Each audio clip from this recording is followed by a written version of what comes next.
మనము రకరకాల పనులు చేసేది, చదువులు చదివేది, డబ్బు సంపాదించి కుటుంబం సురక్షితంగా ఉంచుకోవడం కోసమే కదా.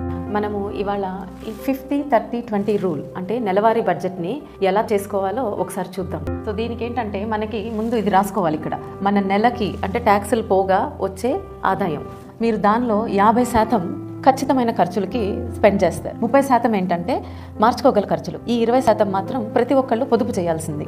మన ఆలోచన ఎలా మార్చుకోవాలంటే ఖర్చులు అయిపోయాక పొదుపు చేద్దామని కాదు, ఈ 20% తీసేశాక మిగిలిన దాంతోనే ఖర్చు పెట్టడానికి ప్రయత్నించండి. సరే, ఇప్పుడు నేనైతే ఒక 25,000, 30,000 ఇలా ఉన్న వాళ్ళు కూడా ఎలా ఆదా చేసుకోగలరు ఒక 5,000 నుంచి అనేది ఒక ఉదాహరణగా తీసుకొని చెప్పబోతున్నాను. ఇక్కడ నేను India post payment bank account చూపిస్తున్నాను. ఇది గవర్నమెంట్ బ్యాంక్, ఇది రిజర్వ్ బ్యాంక్తో కలిసి ఒక మంచి లైఫ్ జీవిత బీమా, ఆరోగ్య బీమా మనకి తక్కువ ఆదాయం ఉన్న వాళ్ళకు కూడా కట్టుకునేటట్టు అవకాశం ఉంది ఈ ఇండియా పోస్ట్ పేమెంట్ బ్యాంక్లో. 25,000లో 20% అంటే 5,000. ఈ 5,000 మీరు తీసేయాలి. ప్రధానమంత్రి జీవన జ్యోతి బీమా యోజన అని ఒకటి ఉంది, పిఎంజే అంటారు. 500 రూపాయలు మాత్రమే సంవత్సరానికి కడితే మీకు 2 లక్షలు కవరేజ్ ఉంటుంది. అంటే యాక్సిడెంట్ అయినా ఏ విధంగా అయినా చనిపోతే.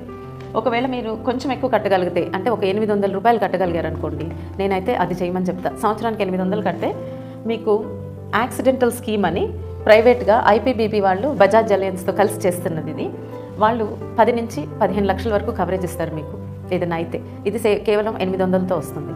ఒక ఆర్డీ అకౌంట్ ఓపెన్ చేయండి, అంటే రికరింగ్ డిపాజిట్. ఇది ఆటోమేటిక్గా మీ జీతంలో నుంచి దీనిలోకి 500 నెల నెల వేసేస్తుంది. సో ఒక 500 దీనిలోకి వెళ్ళిపోతాయి. దీనిలో మీకు ఇంట్రెస్ట్ వస్తుంది, 6.7% ఇంట్రెస్ట్ 5 ఏళ్ల కాలం. తర్వాత పాప ఉందనుకోండి, మీకు పాప ఉంటే సుకన్య సువిధ స్కీమ్ అనేది ఓపెన్ చేయండి. కంపల్సరీ ఇది ఇంపార్టెంట్. సుకన్య స్కీమ్ పాపకి ఒక 1,000 రూపాయలు. తర్వాత బాబు ఉంటే ప్రావిడెంట్ ఫండ్ అకౌంట్ ఓపెన్ చేయండి, బాబుకి ఒక 1,000 రూపాయలు. తర్వాత మీ ఇద్దరి కోసం మీ రిటైర్మెంట్కి ఒక 1,500. సరేనా? సో ప్రావిడెంట్ ఫండ్లో మీకు 7.1% ఇంట్రెస్ట్ వస్తుంది. 15 సంవత్సరాలు, ఈ 15 సంవత్సరాలు కట్టాలి.